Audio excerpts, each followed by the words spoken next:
Not only is my old VW camper van tax exempt, but from April 2018 I won't even have to have him MOT'd. This is great news, right? Wrong. And I'll explain why with the hidden twist at the end. The Department of Transport has decided that cars over 40 years of age will no longer require a statutory MOT certificate. This is what every car onwards of 3 years old at present requires to prove it is roadworthy. Without a MOT certificate, your motor insurance is invalidated, meaning you are not covered in the event of an accident. From our shop, cars made before 1960 are exempt. This represents almost 200,000 cars on UK roads. The new changes will add over 290,000 MOT exemptions from having to have MOTs. The DFT has said that older cars are usually maintained in good order. Where they have got this information from I do not know. I work in the motoring trade, and we carry out MOTs. A lot of older cars pass our doors, and despite me working there, I'm not exempt from a failure or advisory.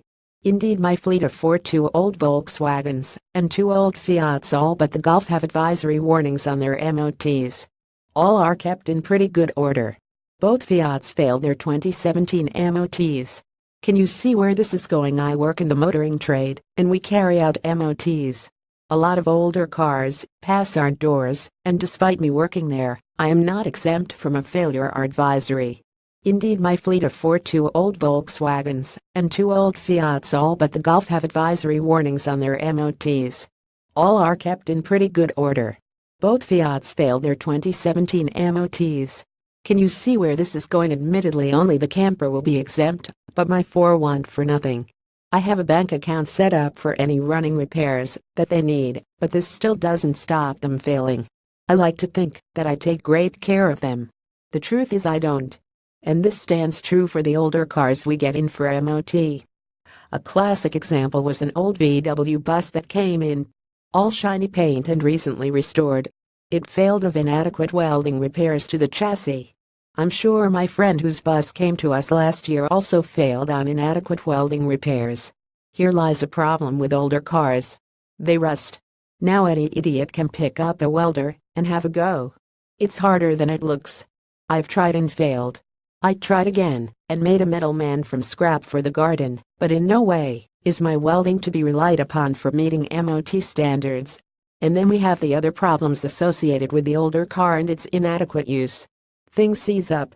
The Fiat has a lazy handbrake on the rear brake caliper. The camper had a rear brake that wasn't working.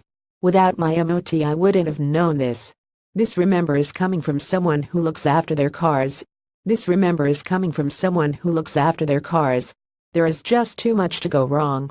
And it will put lives at risk. When was the last time you looked at your brake pads? You wait for the warning light to come on, don't you? Does your car has a warning system? Only my Golf does. But surely this will save us money. Well, no.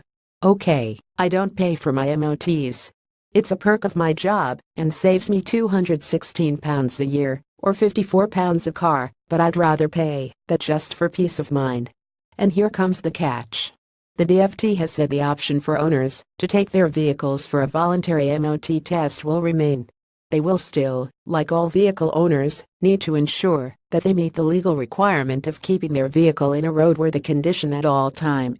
Over 2,000 people were consulted for the change in MOT law. Strangely, a larger majority voted against exemption of vehicles over 30 years or older from MOT tests. The DFT agreed with the consultation on this. It cited accident data as well as the strong negative reaction from the public to this suggestion. Accident data. Vehicles 30 years or older involved in accidents caused people in the consultation to be wary. Advert: the MOT, however, is flawed. It only proves that on that given day of presentation, it was deemed safe for the road. It could all go wrong tomorrow. Without one, however, how will you know how many of us out there are mechanically sympathetic to the workings of our cars, or can detect a fault? Apparently those with older cars are more in tune. Apparently, we tend to look after them more. As a case study, I'll have just failed. From our shop, visit any car forum, and I'll beg to differ. The questions people ask sometimes make me shudder to the core. Sometimes I want to grab the keys from them and toss them into the drain. There is another fear to come from this, though, and that's restrictions of use.